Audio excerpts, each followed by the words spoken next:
Welcome to the Win All Day Everyday podcast presented by Prairie Hockey Academy. We're into our 7th episode, and I'm really excited about our guest this week. Last week was a fantastic guest. We had Bob Lowe's here from the Vegas Golden Knights, and he talked about his journey from playing in the Western League as a captain and going on and coaching and, coaching in the, SJHL, Western League. And then, of course, this past spring, winning the Stanley Cup with the Vegas Golden Knights, and just how we talked about culture and excellence and how they've really pursued that as part of their program. And so I really encourage people to go back, have a look at that episode. You're going to get a ton of stuff there. Bob is just as honest as they come. He's a great leader, filled with courage, and lots of nuggets in that episode for people to dig into. But today's guest, he's a 29th overall second round draft pick of the LA Kings, spent time with the Kings and Thrashers. He was a captain, just like Bob Lowe's was in the Western League, a captain of his team. Scott was a captain with the Peterborough Petes, went on to play, like I said, with the Kings and Thrashers. He had an opportunity to play some American League stints, and then picked up his passport and journeyed through Europe, places like Finland and Germany, the Czech Republic. We'd love to hear some stories about Czech. And then over to Asia and playing some stuff in South Korea and China and places in between. So a great hockey playing journey that's morphed into in 2018-19 being hired to be the head coach with the Humboldt Broncos, and now he's into his 5th season. An Ontario boy. We're glad that you're joining us today, Scott. Welcome to the show.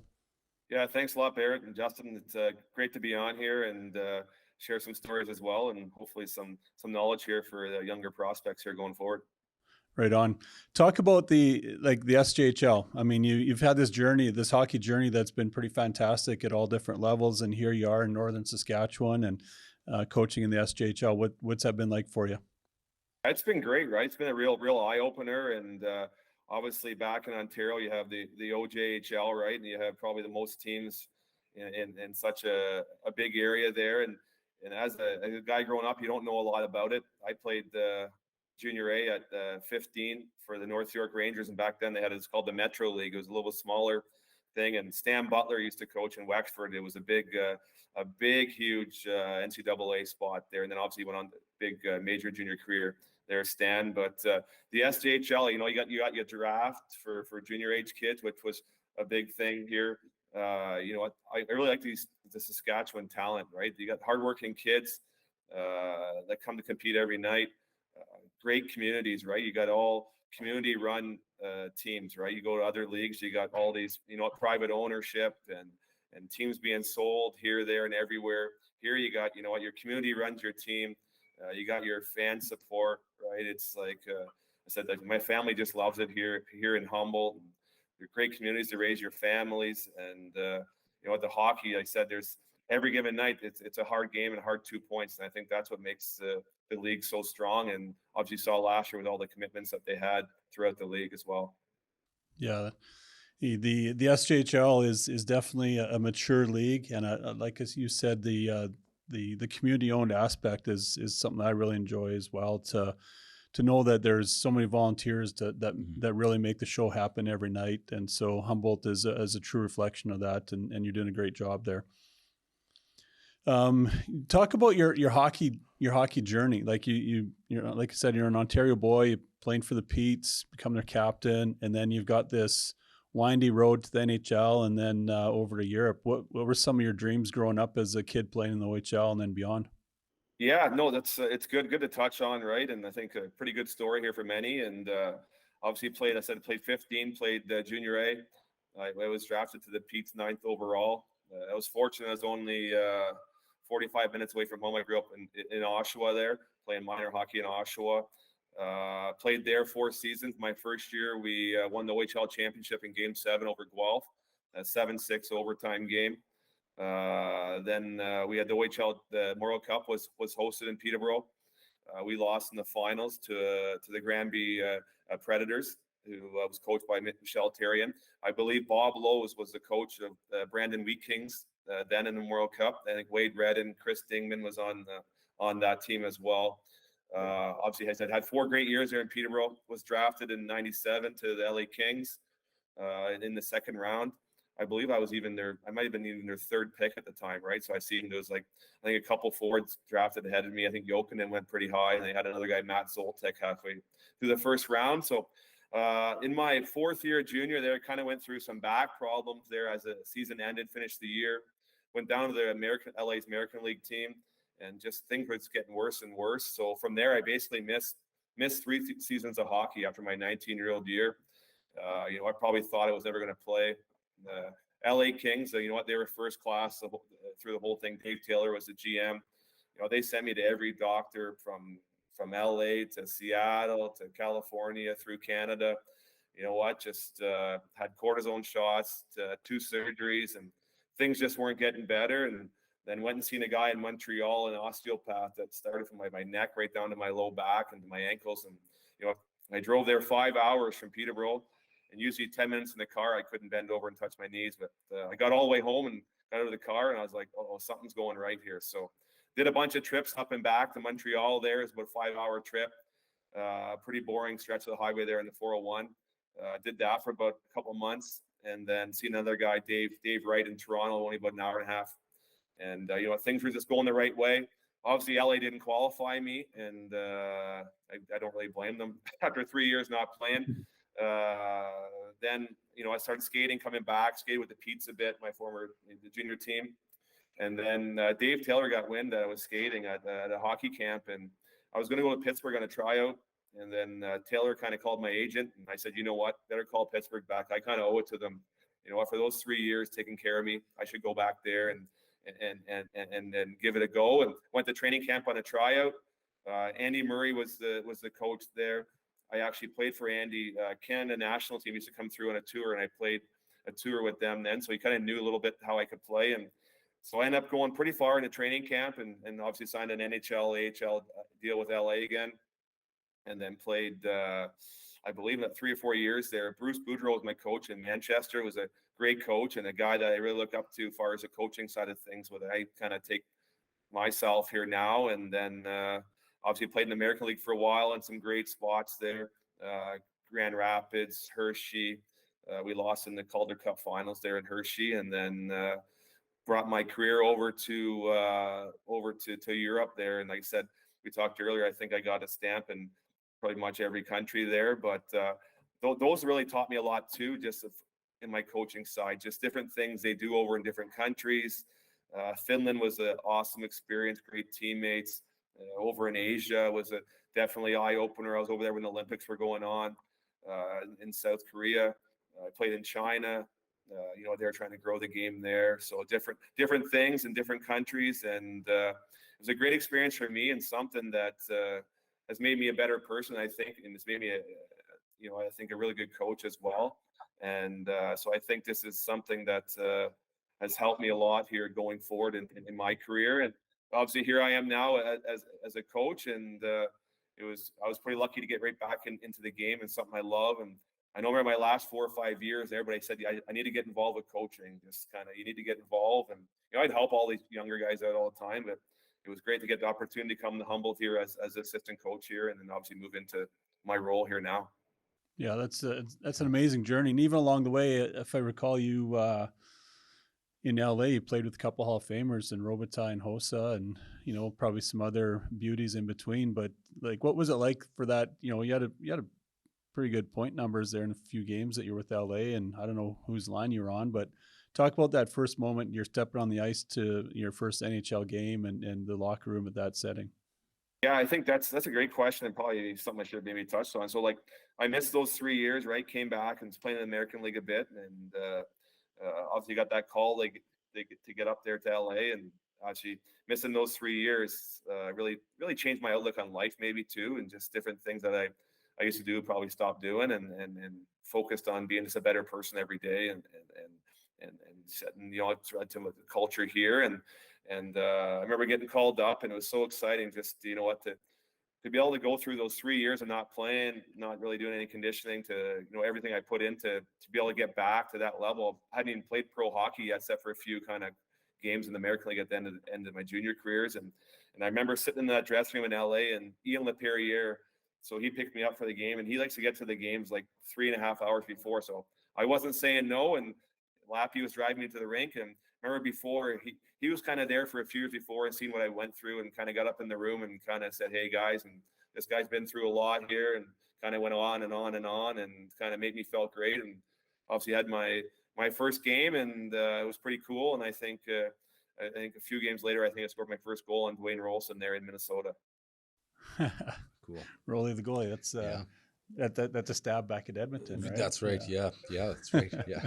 Mind you, we did beat LA the last 2 playoff years in a row. I know Scott hasn't been a part of it, but it's it's all good. You know what? I got some games up. I ended up playing there. I had one good season there before the lockout. I was playing with Joseph Stumple was center. I think Froloff was playing right, and I played on my offside on left wing, and we had 3 right shots, and it kind of connected there pretty well as a line for a while I was up. And then we had the lockout, and I missed that whole year with a labral tear in my hip. So kind of been a guy that's battled through adversity in my career, and something I've been able to share with players that came through here in Humboldt. Obviously after that tragic accident, the players that we had Grayson Cameron who missed a full season before coming back, and different players here that had to battle through different things, in different ways, and just to not give up on things in life, and nothing's really given. You got to earn it. So lots of perspective, right, for you coming into that role, Scott, and it's pretty unique that for yourself. You were the assistant coach in the first year back at Humboldt, so you stepped into a community that was pretty broken, and they really were relying on hockey again. Hockey is a great sport that gives back to that community. There's a lot of volunteers to get back in, and you had the opportunity to lead a group of young men out onto the ice to start to unite that community again a bit. And I can see where some of this perspective came in, but maybe even speak about that a bit. What has that been like? I'm sure a humbling experience in a lot of ways to kind of build back that Broncos organization in a lot of ways, emotionally anyway. Yeah, it's definitely an honor, right, to sit in this seat and be the head coach. And I think Darcy left a great legacy here for those players that played for him, and also for the future players that put on that jersey as well. And I think it's every day you go on the ice, you see the banners up there, and I think players see it, the fans see it.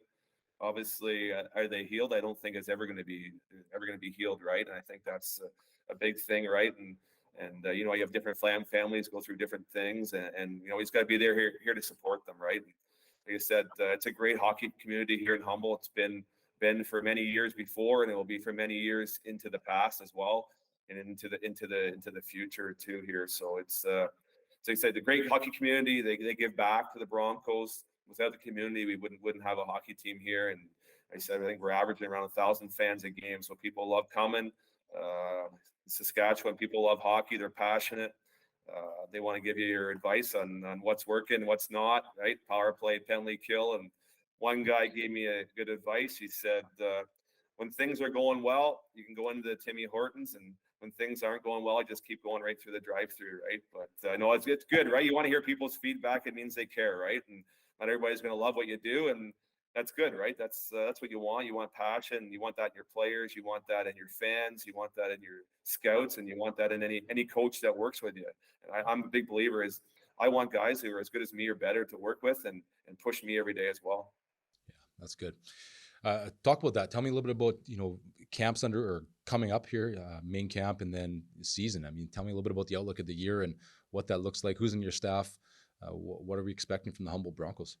Yeah, no, good question, right? We got 8 returning players. We got 1 on the injured list, right? Obviously, we had 5 commitments last year, Division 1. We had 4 into youth sports. So that's a big season for us. Their last season, maybe our biggest one as far as moving guys on. And I'm a big believer that youth sports and Division 1 are pretty well on the similar level, right? And it all depends what you want and what the athlete wants. And like I said, as long as I'm here as head coach, we want to win every day, and that's in practice and in games. And don't matter if we have 25 rookies or 25 veterans.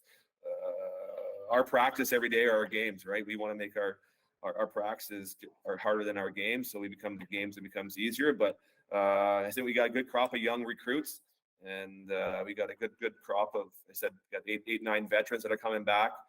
And obviously we had some draft picks that we drafted in the previous drafts. And I think our biggest thing is just making sure we do our due diligence and calling, former coaches, former teachers, former peers of these players, and making sure not only good hockey players, but good people, right? And I think in the end, right, I think there's a misconception, oh, he's a bad kid. I think every kid's a good kid, right? You just got to lead them the right way. And I'm all about giving people second chances. And I think we've all had second chances in our life, and maybe third, fourth, fifth, right? But I think it's all about that, right? It's what you do with those opportunities. And I think for us, we want it to be a fun place to come. Like, hockey's a fun game, and we expect to win every day, right? Are we going to do that? Probably not.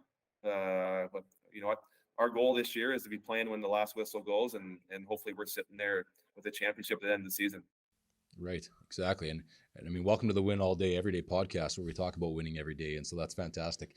I think, you know, in your short time, you know, 5 years, I guess that's becoming long maybe, but you just signed another, was it a 5-year contract extension as well? Yeah, another 5-year extension. Yeah.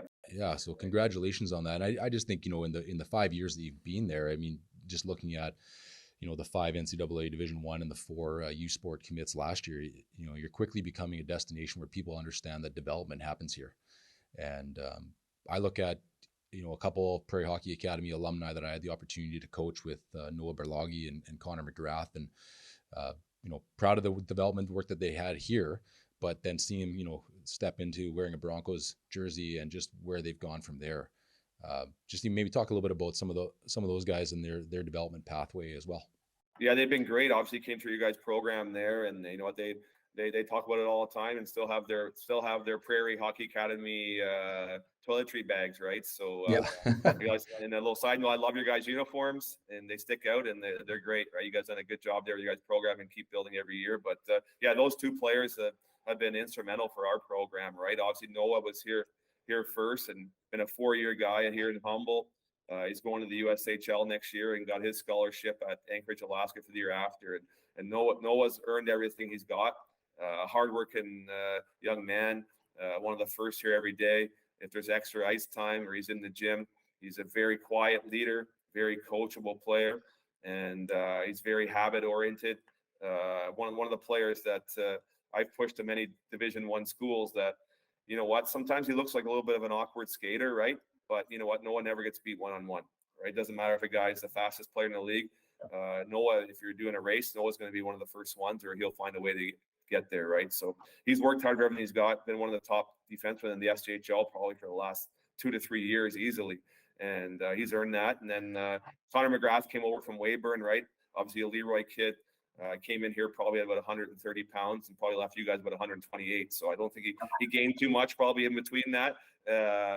But you know what? He plays the game the right way. He's a center. I call it low and fast. He gets really low and creates separation in his game. And he won the CJHL Player of the Year here in Humboldt, led the league in points, was instrumental player every night for us, was on the NHL draft list that year as well. I think we had 2 players that year, him and Matthew Perkins. And Perkins ended up getting drafted this past year as well.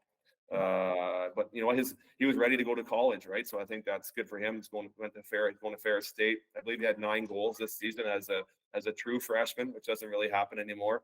And another kid who's worked hard, might be up to 168 pounds now, 170, but good kid. He said it's been huge here for our program, and you know, I've got a great family there. The McGraths, and 2 players that definitely, like I said, the players sell your program, and those are 2 guys that are say a lot of great things out here about the Humboldt Broncos and the Prairie Hockey Academy.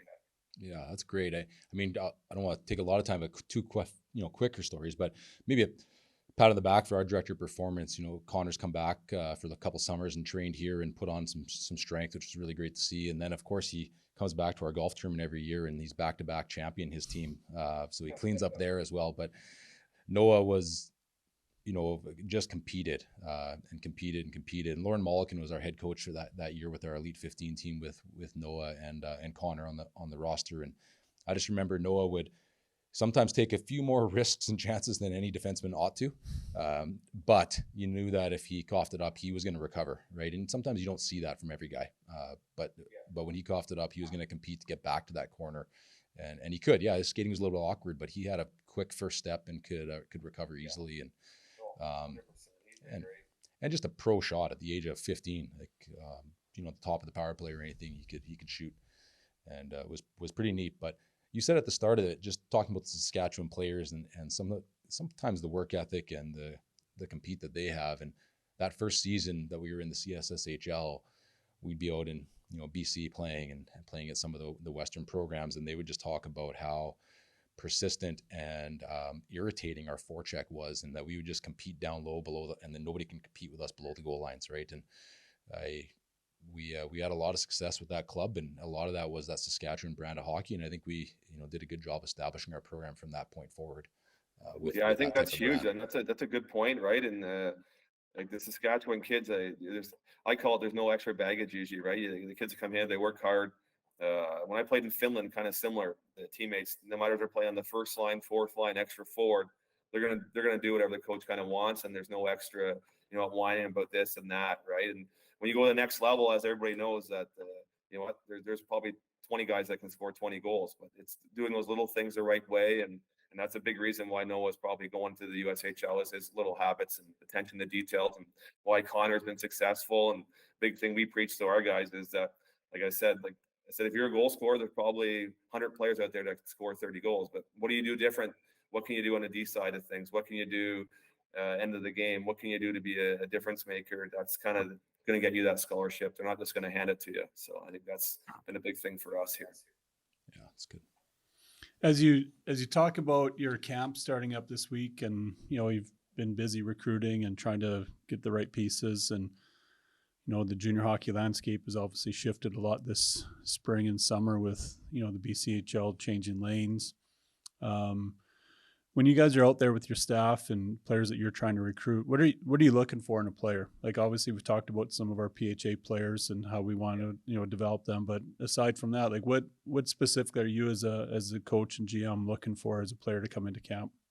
Yeah, I know it's probably a repeated thing, and everybody says you got to be able to skate nowadays, right? That's a big thing, is skating, right? But for me, hockey sense for me is something that I'll always have a high thing for, and that's being able to think ahead of the game, right? That's the it's second or third play ahead of the game, and being able to adapt and read the ice, right?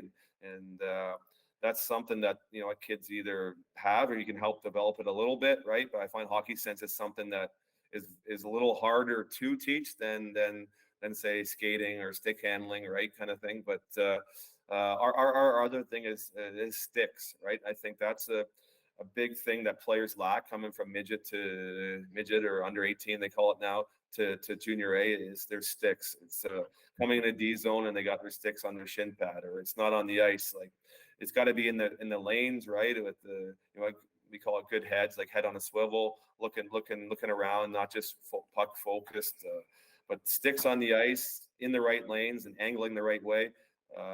And the big thing maybe for the defense is gapping early, and that starts for us in the O zone. Like, when that shot's taken from the point or in the O zone, let's gap early so that really they don't even get out of their own end, and hopefully they only get to the red line, instead of a lot of D's first thought is let's take 3 steps hard backwards. Well, now you're just giving teams more opportunity to take your zone, right? And so we like to play in the fun zone in the offense as much as we can. And the more we have the puck, that's a big thing. So those are kind of a couple little things that we look at. Obviously, competing, right? That's an old cliche.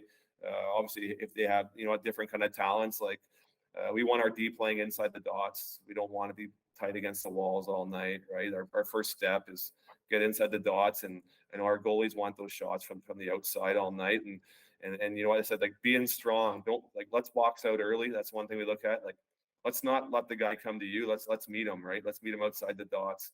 Let's box him out early. Let's let our goalie see the puck, and the second one's for us to kind of get rid of. But I think sticks are a big thing. That's maybe I know coaches only get a couple times a week, maybe at the practice at the AAA level, or maybe 3 times, and some of them want to, everybody wants to win, right? And I get it. Everybody wants to win and keep their jobs, but sticks are an attention to detail is a big thing for us. Then on the flip side, and those are some great points. Like, we're probably going to pull some of those nuggets out and put them on some reels there. But on the flip side of that, going into camp, your Friday night sessions are going on, and you guys are, your scouting staff and your coaches, the first day's over and you go back to the room to talk about it.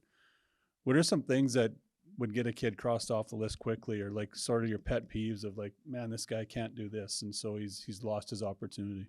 That's a great question too, Barrett. A big thing for us, so we'll have guys on each bench. Like, so the two teams are playing the inter squad games, and we make sure guys are giving feedback to them and how we want to play, right? And that's our big thing. There's no point wasting time. Like day one, let's get into it, right? And guys have questions. No, we want to do it this way. See if a guy's adaptable. See if a guy's taking constructive criticism. Body language on the bench is another one. Like if some guys just bitching the whole time at players, do we want that? Probably not. Like, right? That's a one way to get crossed off. You know what? The respect factor. You know what? It could be off the ice stuff, right? Like let's get our habits going the right way. You know, that's kind of another thing. You know what? For me, it doesn't matter if you're 20 or you're 15. Everybody earns their ice time here. I think last year we probably had 20 games of 20-year-olds sitting in the stands for us. Like for me, it's not about how old you are; it's your ability to play the game. Are the young guys going to make mistakes? For sure they are, right? Let's be a good teammate on the bench and pick guys up here. Like we're all going to be together for a long time. But like I said, I think body language and how your reactions are coming back to the bench it is a big thing for us for sure to be able to get crossed off. That's great. And then one more sort of question about, you know, the recruitment process, or sort of how you're building that culture of excellence there in Humboldt. What like with the landscape changing, you know, with the BCHL, you know, going in their direction, and lots of, you know, sort of shifting of direction, we'll call it. Like that's obviously changed the way that you guys are recruiting, and you know, looking for those players that maybe are falling through the cracks, or trying to get ahead of it, and trying to get a guy here earlier. Maybe is there more attention being paid to like academy players because they're getting that development cycle early, and they might be prime for you, or is it just you got to put more boots on the ground to find more guys? Yeah, it's definitely been an interesting summer, right? And obviously, we're a program. I feel that's an elite program in Canada, Western Canada, not only the SJHL, and of course, some of these BC teams want our players, and I totally get it, right? And the problem is when they take them, you get nothing, right? So that's the hard point. We've lost 2 players, right? And it's fine, right? And our biggest thing is we want players who want to be in Humboldt. So if a player kind of doesn't want to be here, really, you know what? In the end, it's probably best they leave anyway. So it's you know what? Yeah, you might give up 40 goals, but you know what?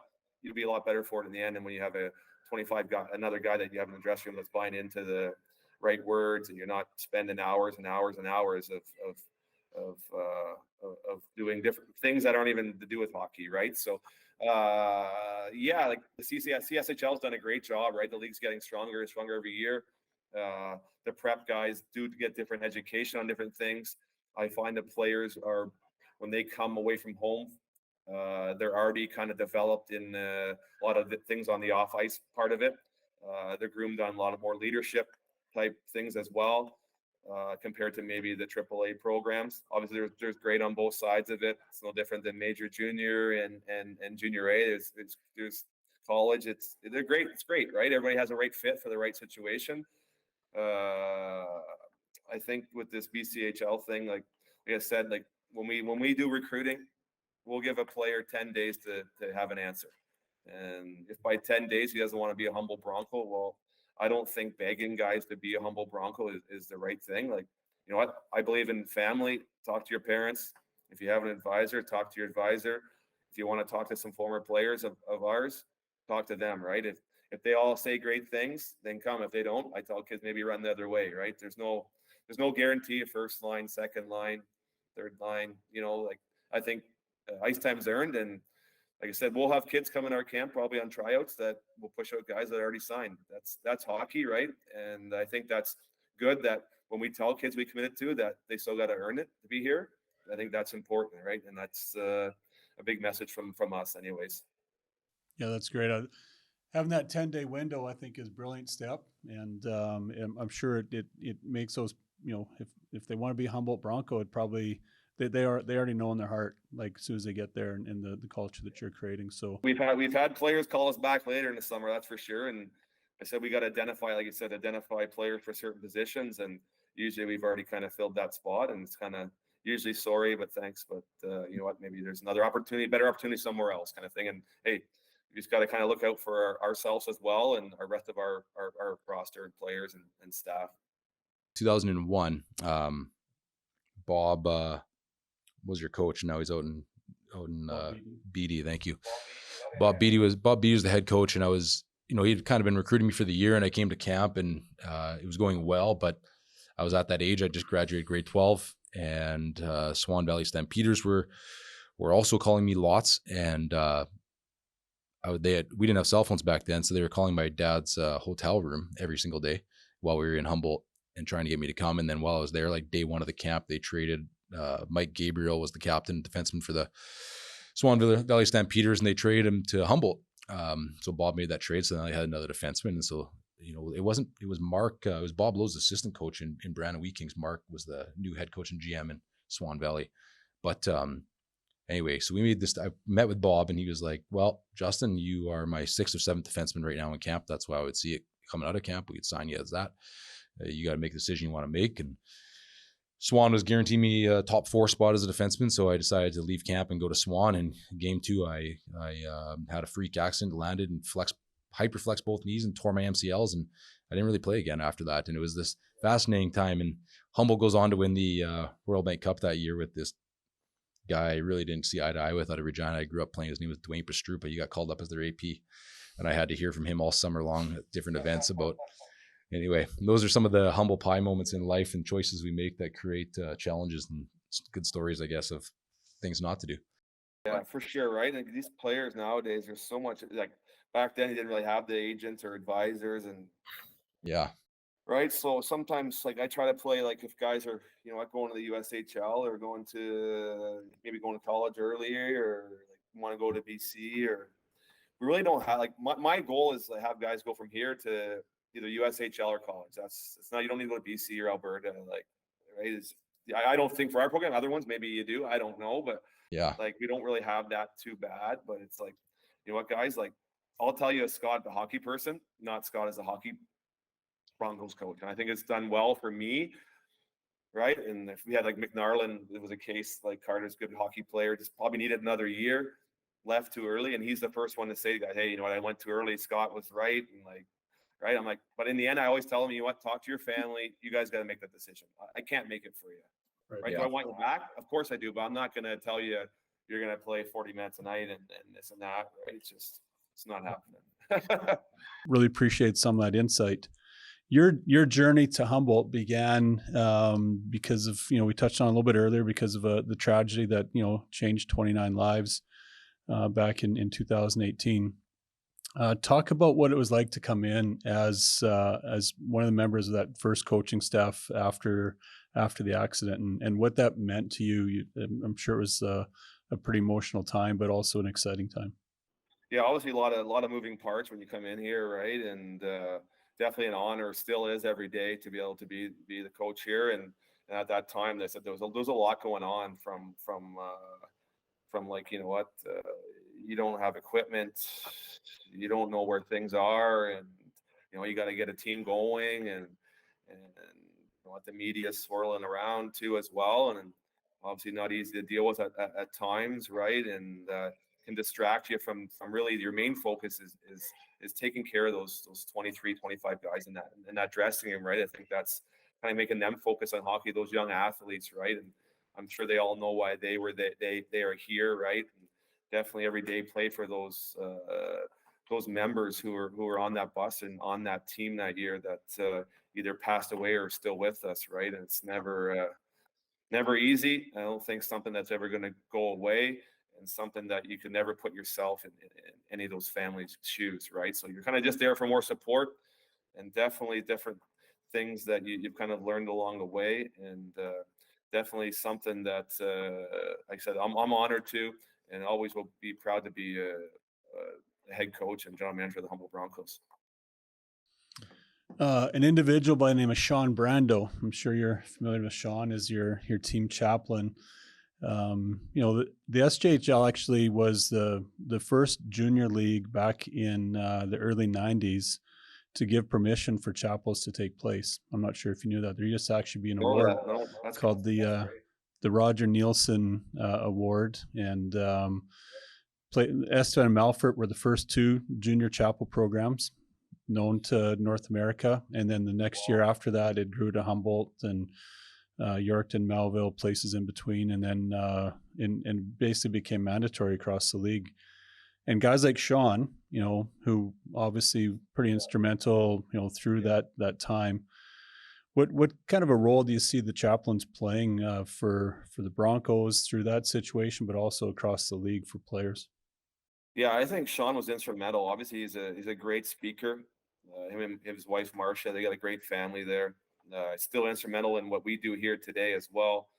Obviously, a guy that's easy to talk to, can deal with different things from mental health side, mental preparation, leadership. I know still, like with our program here, Sean and Marcia run many different team bonding events through the chapel, right? And Sean makes it fun, and I know all our players love going, and they provide meals and different things. But he also does some leadership courses for us on leadership. I know he's done a lot of talks there, either before the accident and still does.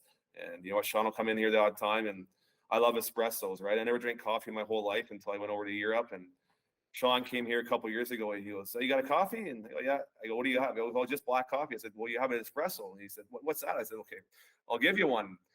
So I gave him one. Sean's got energy as it is, and I gave him one. He goes, "Oh, that stuff's awesome," right? So Sean comes for the espresso still here once in a while. Just there about a couple of weeks ago here, and like I said, they used to bill it. I think with the boys there, he's got a pretty busy household. They can't really do it anymore, but he still does a lot of things, and was our MC at our banquet last year. And I know he's still there for players to lean on. During the early stages of my coaching career coming in here, he was always there to kind of be someone that, sometimes players just don't feel comfortable talking to the coaches. They either worried about ice time or worried about, they can't talk to the coach about this. And it's a thing for me. We try to have an open door here all the time, and it doesn't have to be about hockey, but Sean was always someone, hey, if the players need someone to talk to, I'm here. Here's my number, right? And those are invaluable, right? To have guys like him. And I know Sean was in Peterborough. He did a talk there, and Dave Fisher was the hockey ministry guy there when I was kind of going through. And Dave was a great guy. It's Mike Fisher's uncle, and Dave was always great. And I forget the new chaplain there now. And I know Sean was in Peterborough, and he did a thing there, and was kind of talking about things. And so I think he went all over to different communities. But Sean does a great job, and we're lucky and fortunate here to have him in Humboldt, and a guy that's a voice you heard there during different things throughout the hours and the days and the months after the tragedy, and did a tremendous job. Yeah, absolutely. Sean's a brilliant guy, and even it's a small world how you bring up Fish from Peterborough, and how he was also with the chaplain for the Toronto Blue Jays for so many years as well, right? And just the importance of having, like you said, that independent ear that you could go as a player and talk about, if your girlfriend dumps you, your dog dies, or your parents are getting divorced. It's hard to talk to your coach about that, and so I think it's really it's a powerful tool that teams have tapped into from the U18 level to junior and on into the NHL and beyond. So congrats to to a guy like Sean who's been instrumental in that time, and also to all the other chaplains that are out there serving in such capacity for all their junior teams.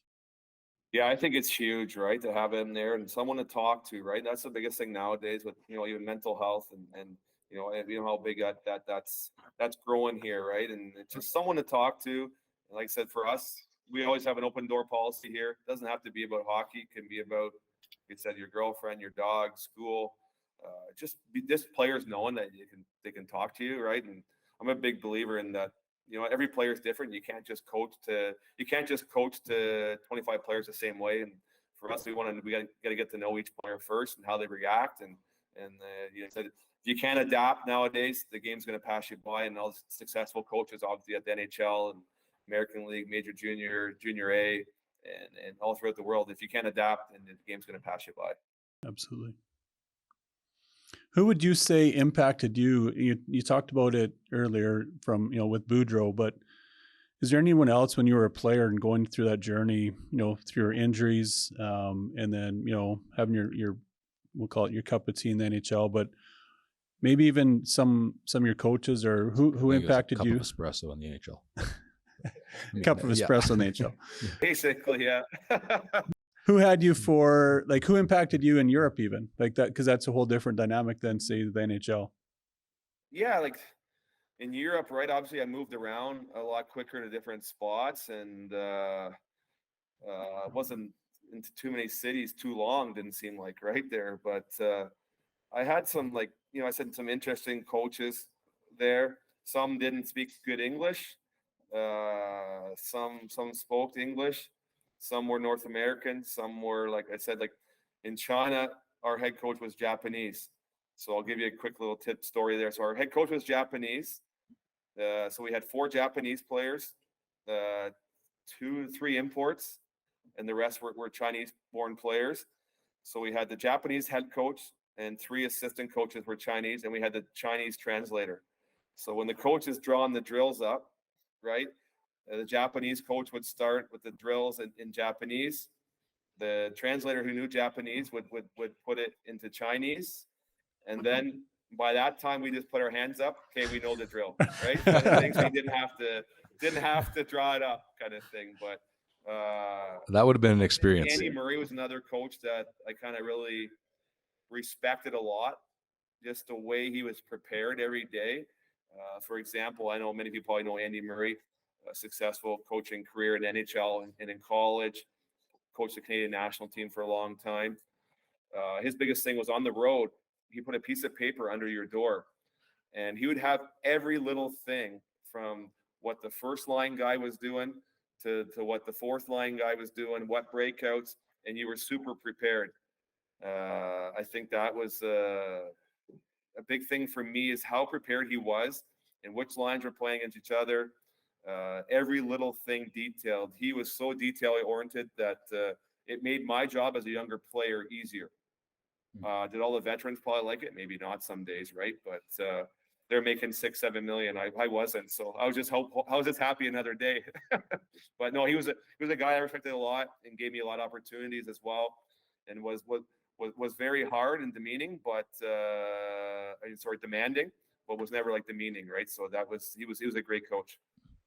I want to dig into that a little bit, Scott. I think this has come up recently with another coach we've just been talking about, just some of that detail side, like what Andy was doing. And what age do you think, how much detail can you give even at your level, right? You talk about a game plan. I mean, can you give them eight keys to the game, or do we need to really focus on 3? Because, middle of the second period, are they going to remember all 8? Yeah, that's a good thing, right? So our biggest thing is, don't expect the players know what you're talking about, right? That's a big thing, is like, it's better to over-explain it than not explain it at all. You might think they know what a quick up to the middle is or a middle out is, but you know what? Better explain it to them, because they might not have never heard it before in their life, right? Or what's a D to D? Like, I don't know what's a quick out? What's a release play? Explain it to them, right? Explain it to them. Almost like it's, I hate using the word, it's like dummies for hockey, right? The players got to know exactly what you want. And for us, we're pretty detail oriented, but we also understand that we're not robots on the ice either as well. You got to be creative. You're going to make mistakes, but there's certain areas that you can't make mistakes, right? If you can't chip a puck out, how are you going to play at the next level, right? If you can't stop at the net for a rebound, how are you going to play at the next level? If you can't make the D, you can't go back and make 2 or 3 shoulder checks, getting a breakout, and know where your 2 or 3 options are. How are you going to play at the next level, right? So I think that's biggest thing is game situational things that you be able to do. And for us, we want teams to play to how we play, right? We can't have to worry about how they play. And obviously, we're big on pre-scouts and doing pre-scouts video, and we use video every day. All our practices are based on our video.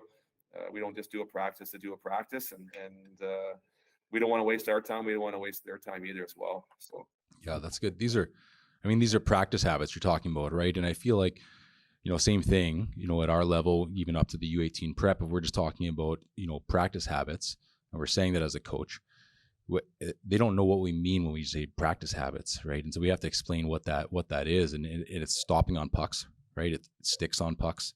It's shoulder checking when we do that dump in drill for the breakout. It's these types of practice habits that are really instrumental to developing a well-rounded game.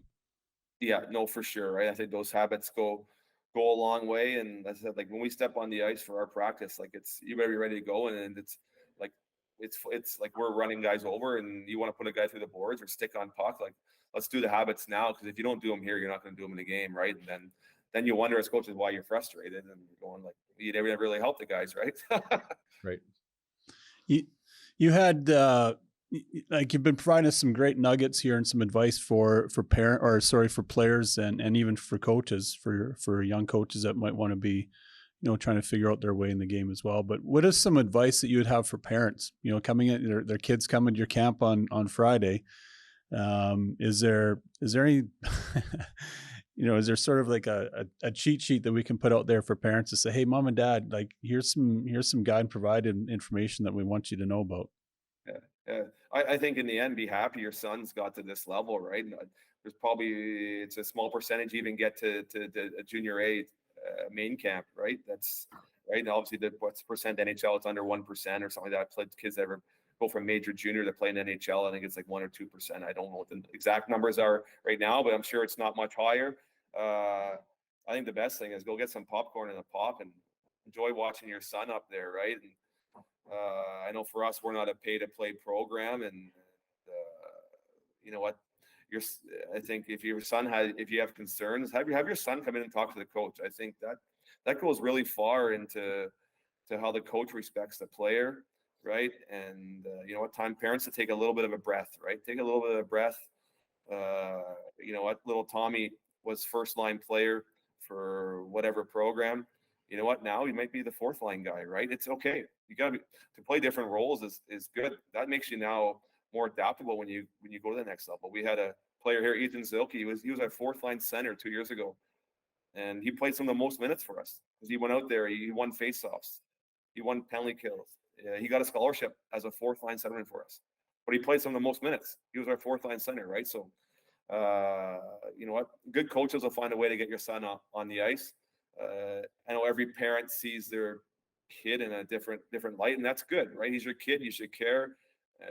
But I think it's sometimes now, you know what, it's time for your son or daughter to come in and talk to the coach, right? And I think a big thing for us, come in and talk to us. If there's like, how can I get on this? How can I do this? Okay, you know what, we'll show you some video, and this is what we believe in. Are we always right? No, we're not, right? We're not always right, but that's what we believe in, right? And if you don't play, well, let's take the advice, and I think good coaches now give the players a reason why he's not playing, right? These players are smart nowadays, right? They understand why they're not. Don't let them sit around for 3 or 4 days and wonder why, right? I think that's a big thing for us to try to tell them why. And hey, our why might not be the answer they want to hear, but you know what? That's the answer we're giving. And yeah, get some popcorn, get a pop, and then go over to the local restaurant and have a dinner with your son after and give him a hug or whatever it means. You know what? They might not have the best day. You know what? Sometimes they just need a hug and say, hey, great job out there. I think be supportive and be positive as much as you can. Stop being the armchair athlete. That's great. Great advice. I'm sure we're going to, again, pull some of those nuggets out and replay them because you're giving us some good information here today, Scott. We're going to shift into Grandpa B story time. I'm actually, I don't know if you've got, be curious from your side, maybe you got some Mlada Boleslav stories from the Czech Republic or whatnot. But one of my stories, I've got a few connections back to Humboldt. You know, when I was coaching at Trinity Western, you know, we had brought in, you know, former captain from Humboldt, Jarrett Fontaine. He became our captain, helped us win a couple championships there. As we moved into U Sport in Canada West, you know, we had like Penner and Spads and, you know, some pretty talented guys. But actually my connection goes back a little bit even further than that when Darcy Hogan was coming back from the NCAA after his time with the Estevan Bruins, and I was coaching at Briarcrest with the college team there. And we were fortunate enough to land Darcy to come and play for us at Briarcrest. And Darcy was, you know, he loved, he had a strong faith. He loved investing into people's lives, and he also loved joking around. He had a bit of a jokester vibe to him in terms of just having fun with the boys. And at Christmas time that one year, I can't remember the year of it, maybe it was like 1998 or 99, somewhere in there. And the Clippers were going overseas to play in Sweden and to have a cup of tea, I think also in the Czech Republic in Prague. And it was an early flight leaving out of Regina, and so we had to get the boys on the bus to get them hauled over there. And we'd reminded everyone ahead of time, make sure you got your passport, of course, and all your travel documents.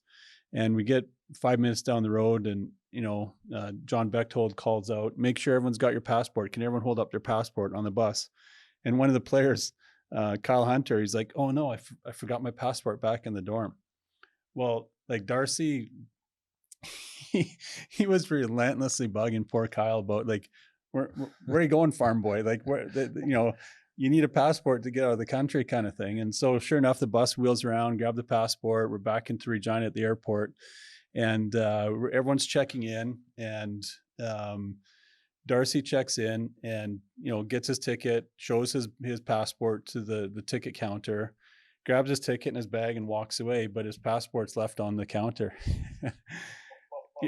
As karma would be, the next guy in line is Kyle Hunter. And so Kyle has a big smirk on his face, and he holds on to Darcy's passport and puts it in his pocket and lets everyone else sort of know, hey, I've got Hoagie's passport. And so, in Regina's airport there, you go up those escalators, and there's kind of this glass, standing way. And all of a sudden, 5 minutes later, Darcy realizes he doesn't have his passport, and you could see the panic on his face, and he's asking around. He's gone to Lost and Found. He's asked at the counter, and the whole team's in on it now. Everyone knows that Kyle at the top of the escalator has got his passport. And finally, after about 15 minutes, and Hoagie is now sweating, he's like, how am I ever going to get on this flight? I can't go to Sweden. He looks up, and there's Kyle holding his passport with the biggest smile. Those are great. That's good. You got it back, karma, right? Oh yeah. It was pretty good story of Darcy. And then he went on to a great career at Briarcrest and scored 27 power play goals one year. Power play goals in college. Like, wow. He had an incredible shot, difference maker as a player. Went on to coaching up at Peace Air with the Navigators, and then landed there in Humboldt and changed a lot of lives of some young men. Him and his wife Christina and their boys. Both their boys have had an opportunity to come play at Prairie Hockey Academy now as well. And so Humboldt is tightly weaved into the hockey community. It's weaved into my life and into Prairie Hockey's, and obviously deep into yours. Do you have any sort of stories to kind of relate of your travel experiences? I got one. It's not a travel, but so it's Bob Hartley. Everybody knows who Bob Hartley is, right? And pretty hard coach, right? Pretty hard guy, and very smart coach, very knowledgeable.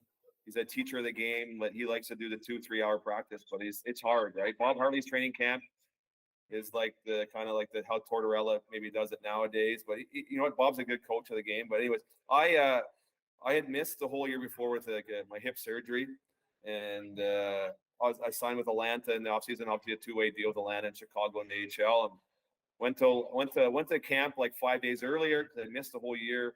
You know what? I'm a little bit farther behind, right? I know that already, and I go there, and so Bob says, Barnyard, come on in. I want to talk to you here before I was going to fly home for a couple of days, get my stuff, come back for main camp. Come in. So I go in the office, and I see he has the lines on the board, right? Everybody has the lines, the coach has their lines. And he has Barney there on the fourth line, my name on the right wing.